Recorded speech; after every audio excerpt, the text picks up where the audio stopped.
Olá, gente! A partir de hoje, de segunda a sexta, você passa a acompanhar comigo aqui, diretamente do estúdio do SBT News, o programa Poder Expresso. E a gente estreia hoje com um noticiário intenso. O presidente Jair Bolsonaro está com um problema de obstrução intestinal e está sendo transferido neste momento para um hospital em São Paulo. Por redes sociais, o presidente disse que isso é mais uma das consequências daquele atentado que sofreu em 2018. O que dizem os médicos até agora e também os familiares? Tudo isso você acompanha conosco a partir de agora, aqui no Poder Expresso.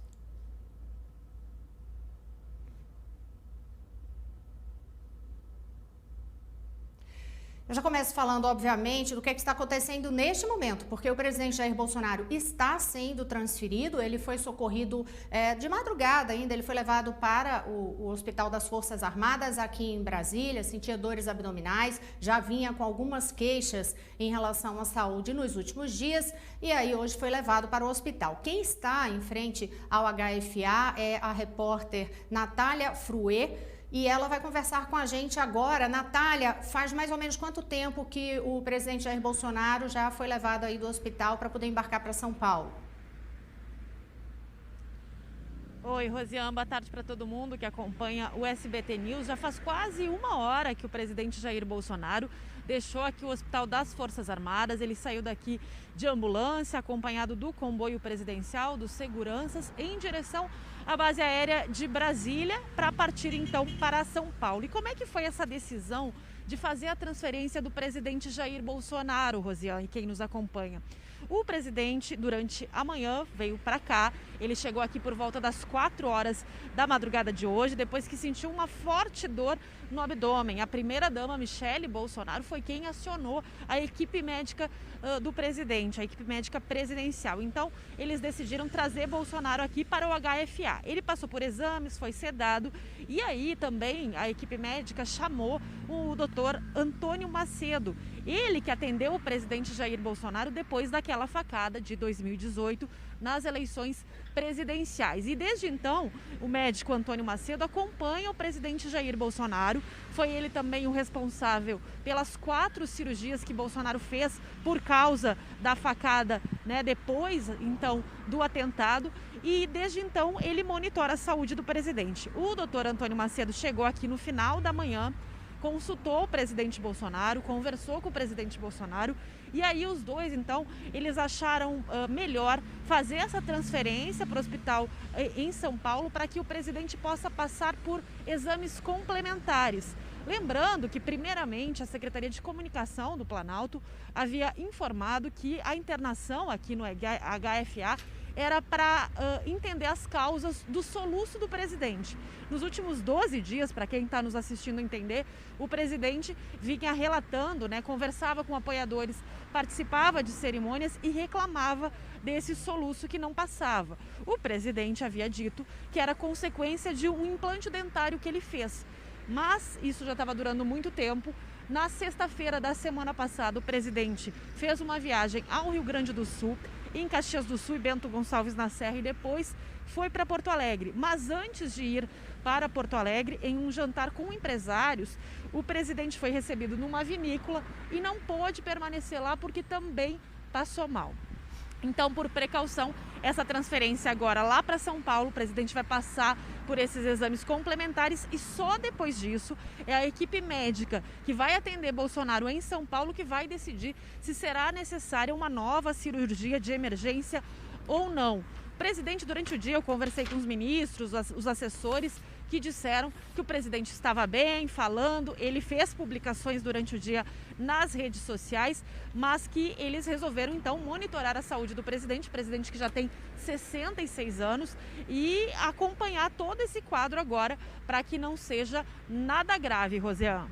Obrigada, Natália. Qualquer informação que você tenha de novidade, pode acionar a gente aqui para a gente trazer a informação em primeira mão já para o nosso público. Em relação à manifestação que o Palácio do Planalto fez mais cedo, eu até separei a nota aqui, e mais cedo o Planalto, ali antes das 4 da tarde, disse assim: após exames realizados no HFA em Brasília, o Dr. Macedo, médico responsável pelas cirurgias no abdômen do presidente da República, decorrentes do atentado à faca ocorrido em 2018, constatou uma obstrução intestinal e resolveu levá-lo para São Paulo, onde fará exames complementares para definição da necessidade ou não de uma cirurgia de emergência. O presidente Jair Bolsonaro também falou sobre esse episódio do atentado que sofreu lá em 2018. E aí ele usou as redes sociais. A gente até tem imagem aqui do Twitter do presidente Jair Bolsonaro. Vou ler a sequência das mensagens dele. É uma sequência longa, tá, gente? Ele diz o seguinte: mais um desafio, consequência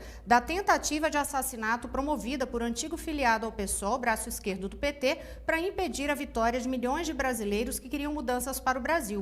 Um atentado cruel, não só contra mim, mas contra a nossa democracia. Na sequência, ele afirma: por Deus foi nos dada uma nova oportunidade, uma oportunidade para, enfim, colocarmos o Brasil no caminho da prosperidade. E mesmo com todas as adversidades, inclusive uma pandemia que levou muitos de nossos irmãos no Brasil e no mundo, continuamos seguindo por este caminho. Ele continua com as mensagens dizendo: agradeço a todos pelo apoio e pelas orações. É isso que nos motiva a seguir em frente e enfrentar tudo que for preciso para tirar o país de vez das garras da corrupção, da inversão de valores, do crime organizado e para garantir e proteger a liberdade do nosso povo. Peço a cada um que está lendo essa mensagem que jamais desista das nossas cores, dos nossos valores. Temos riquezas e um povo maravilhoso que nenhum país no mundo tem. Com honestidade, com honra e com Deus no coração, é possível mudar a realidade do nosso Brasil. Assim seguirei. Que Deus nos abençoe e continue iluminando a nossa nação. Forte abraço. E aí ele fala aquela frase que ele fala desde a campanha: Brasil acima de tudo, Deus acima de todos. O filho do presidente Jair Bolsonaro, o senador Flávio Bolsonaro, falou há pouco a respeito da situação da saúde do pai. A gente tem essa declaração de Bolsonaro. Vamos acompanhar o que disse o senador.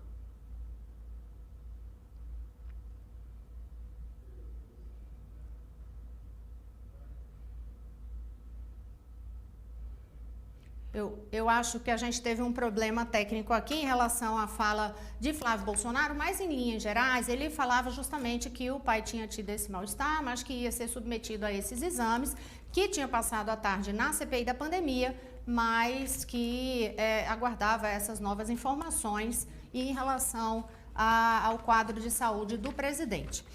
E ainda em relação a isso, a gente tem também já a repórter Lívia Raik, que está lá em São Paulo, onde inclusive jornalistas já fazem plantão, obviamente, em frente ao hospital, para onde o presidente Jair Bolsonaro está sendo transferido neste momento. Como é que está a expectativa por aí, Lívia, de chegada? E a movimentação, imagino, já deve estar bem intensa, né, aí pelo hospital. Oi, Rosiane, boa tarde a todos que nos assistem. Com certeza, como você disse, muita imprensa já posicionada aqui nesse Hospital Vila Nova Star, na zona sul da capital paulista. Claro, aguardando por mais informações, aguardando também pela chegada do presidente Jair Bolsonaro. Isso deve acontecer entre 1h e meia no máximo. Não há um esquema de segurança armado por aqui, mas a gente sabe que agora há pouco batedores passaram por aqui para fazer realmente uma sondagem, para ver aqui a localização, tudo. É bom lembrar que o próprio presidente já esteve internado nesse hospital em 2019, ele que já passou por outras 6 cirurgias, outros 6 procedimentos, né, gente, desde a campanha eleitoral, desde que foi esfaqueado. E também é bom lembrar que ele foi trazido de Brasília para cá, está sendo trazido para cá, porque o médico dele realiza cirurgias aqui. E pode ser que depois desses exames que ele fez em Brasília, pode ser que aconteça do presidente Jair Bolsonaro precisar passar por cirurgias. Se isso acontecer, se ele precisar de um procedimento cirúrgico, então ele será feito aqui a pedido do médico dele. A gente está aqui posicionado, o presidente ainda não chegou, mas é claro que qualquer informação a gente traz a qualquer momento para vocês. O próprio hospital ainda não tem informações se haverá uma coletiva de imprensa ou algum boletim médico assim que o presidente chegar. Eles também estão aos poucos se informando do que está para acontecer, mas estão preparando tudo, então, para a chegada do presidente. Rosiane. Obrigada, Lívia. E também a mesma situação. Tendo alguma novidade por aí, aciona a gente que a gente já conta imediatamente aqui para o nosso público. Eu vou até, inclusive, pedir, estava falando com a Natália Fruê agora aqui no telefone, enquanto você estava falando, que a Natália também vai voltar para falar com a gente no ar. Então, vou só esperar esse contato técnico mesmo com a Natália, que ela vai voltar para falar com a gente, inclusive sobre a questão da agenda, porque, obviamente, com essa situação hoje do presidente Jair Bolsonaro, não só os compromissos de hoje, mas os compromissos que estavam agendados para os próximos dias, eles também tiveram de ser cancelados. E havia muito assunto aí, inclusive reuniões políticas que estavam previstas para ocorrer com o presidente. Ainda sobre esse quadro de internação, hoje pela manhã, o presidente chegou a receber visita, falou com o vice-presidente da República, Hamilton Mourão, por telefone. Hamilton Mourão, que depois de conversar até disse que tinha entrado em contato com o presidente, mas que a princípio ali não era nada grave demais. Enfim, ele deu aquela tranquilizada de que tinha falado com o presidente, portanto o presidente já estava se sentindo um pouco melhor naquele momento. E sobre as outras visitas, logo cedo, inclusive, o presidente Jair Bolsonaro recebeu a visita do ministro da Economia, Paulo Guedes, foi o primeiro encontro. Depois, por volta da hora do almoço, ele recebeu mais uma visita, que foi do ministro-chefe do Gabinete de Segurança Institucional, Augusto Heleno. Sobre a agenda, enquanto eu aguardo aqui a Natália voltar a falar conosco, para poder a gente bater um papo sobre esses compromissos de Jair Bolsonaro, havia uma previsão, vocês vão lembrar, quem tem acompanhado o noticiário, havia uma previsão de uma reunião dos presidentes dos 3 poderes.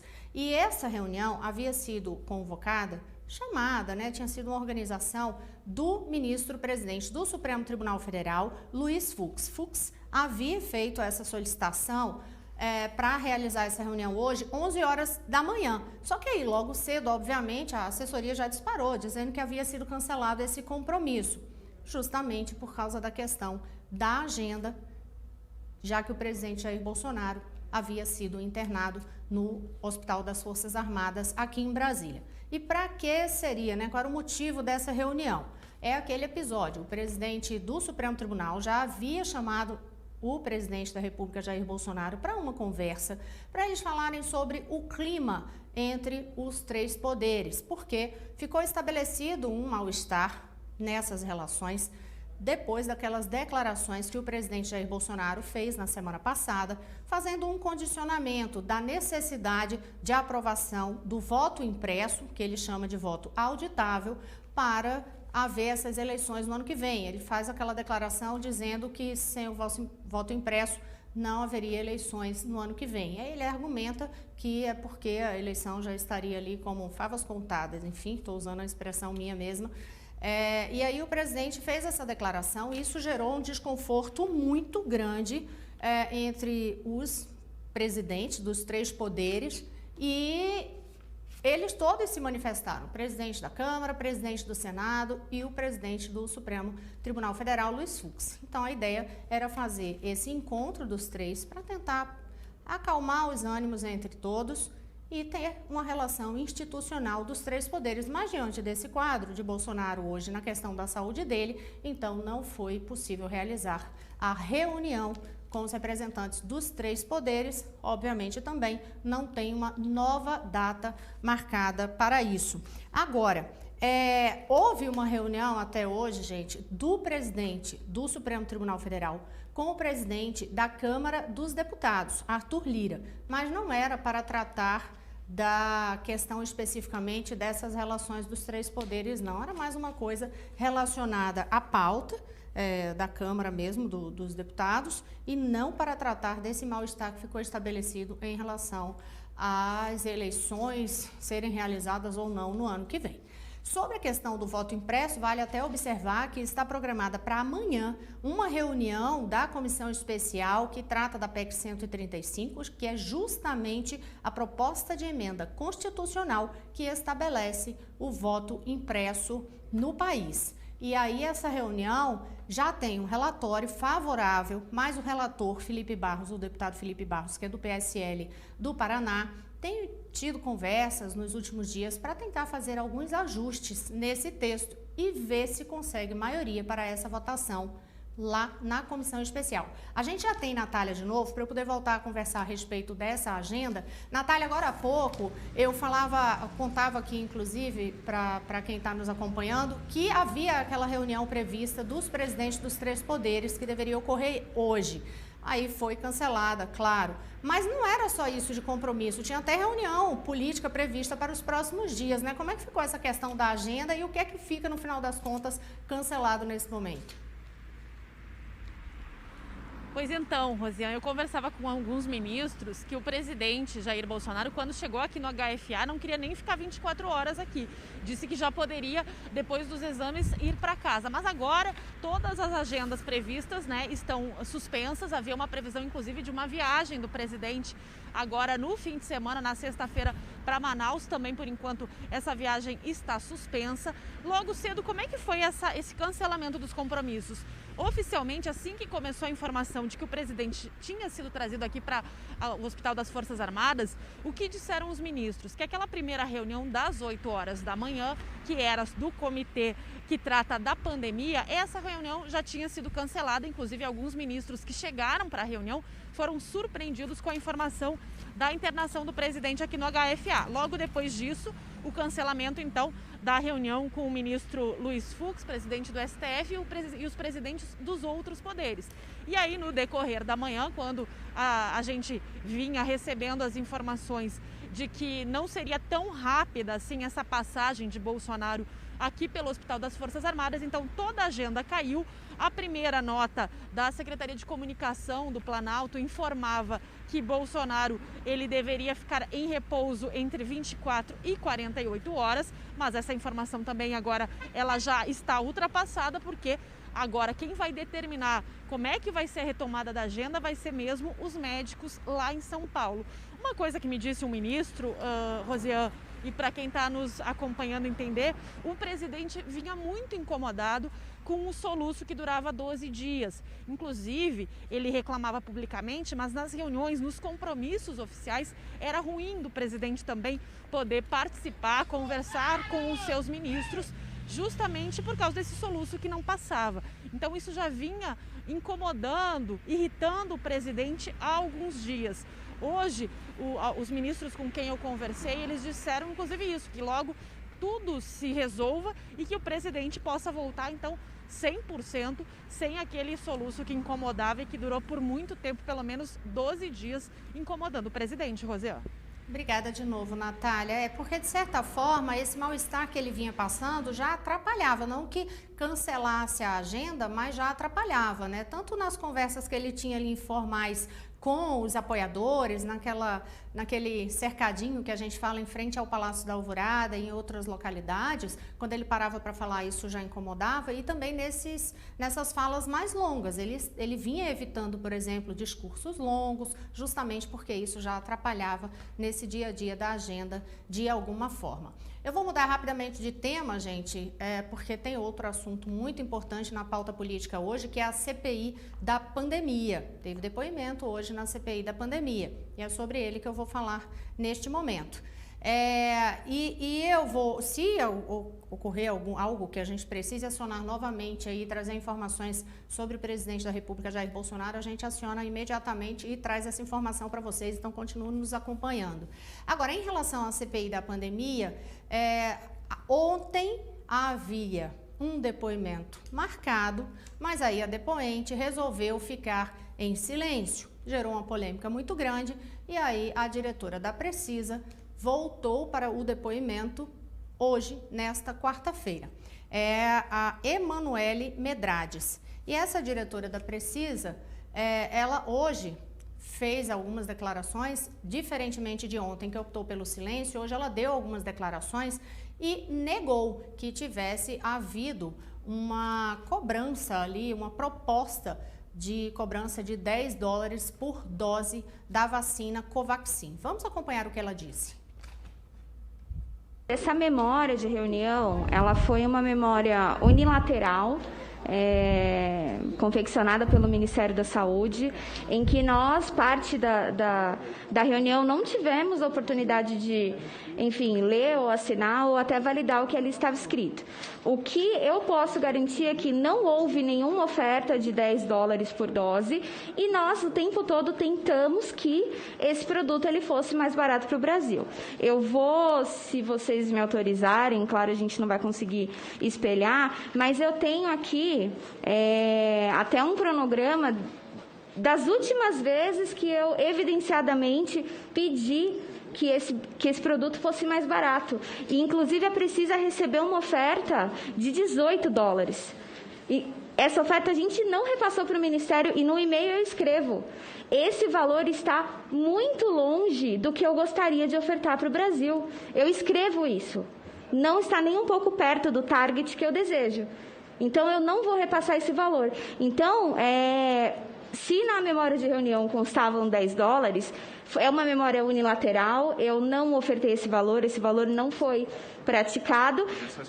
Podia ser uma expectativa e eu tinha essa expectativa. Através dos e-mails, os senadores vão poder ver que eu tinha essa expectativa e que eu reafirmei essa expectativa de um custo.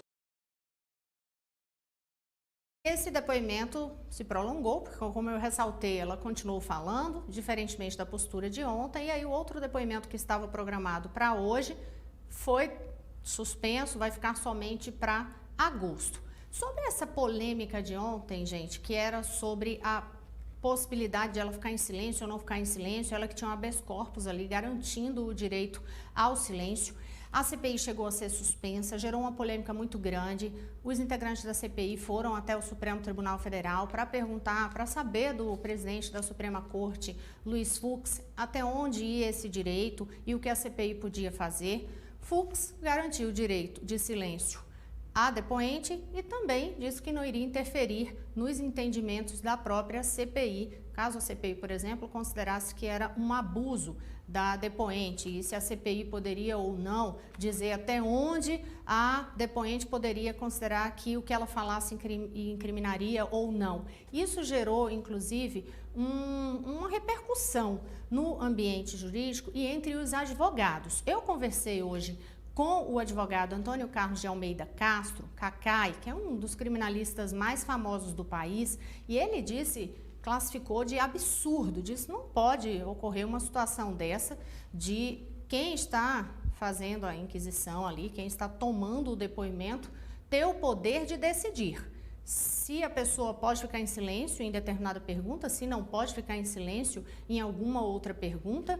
E aí, nessa conversa com o Cacá, ele deu declarações bem fortes, ressaltando, inclusive, isso, que por mais que a pessoa fique inconformada com o silêncio de muitos depoentes numa comissão parlamentar de inquérito, seria abrir um precedente muito perigoso se passasse a ser concedido esse poder para quem está tomando o depoimento, decidir em que situação pode ficar em silêncio ou não. Acho que a gente tem esse áudio de Cacai e a gente vai ouvir agora um trecho do que ele me disse nesta conversa. É um áudio apenas, eu conversei, o Cacai que está no exterior, inclusive está nos Estados Unidos, falei com ele em mensagem de texto, ele me mandou um áudio também para poder falar especificamente sobre essa polêmica. Vamos acompanhar. Estado de Direito, sem a menor sombra de dúvida, somente a defesa técnica pode optar pelo silêncio ou não. Se a defesa entender que o silêncio é o melhor, obrigatoriamente os inquisidores, sejam senadores, juízes, delegados de polícia, terão que respeitar. Inclusive, a lei de abuso de autoridade recentemente aprovada diz que é crime insistir em fazer perguntas àquela pessoa que optou pelo silêncio. O silêncio é um direito constitucional. Pode-se até discutir que isso enfraquece as investigações e é um fato. Da mesma forma como antigamente a tortura era usada e facilitava as confissões, verdadeiras ou não, e evidentemente contra a dignidade da pessoa. Todos nós queremos que sejam descobertos os autores dessa responsabilidade por mais de metade dessas 550 mil mortes. Agora, nós não podemos aceitar que, pela gravidade da situação, seja afastado um direito constitucional. O ministro Zé Disseu, na CPI dos Correios, ficou calado, respondeu a mesma frase por 14 vezes e foi dispensado. O ex-publicitário Duda Mendonça também, por imperativo constitucional e orientação da defesa ficou calado. São vários os exemplos.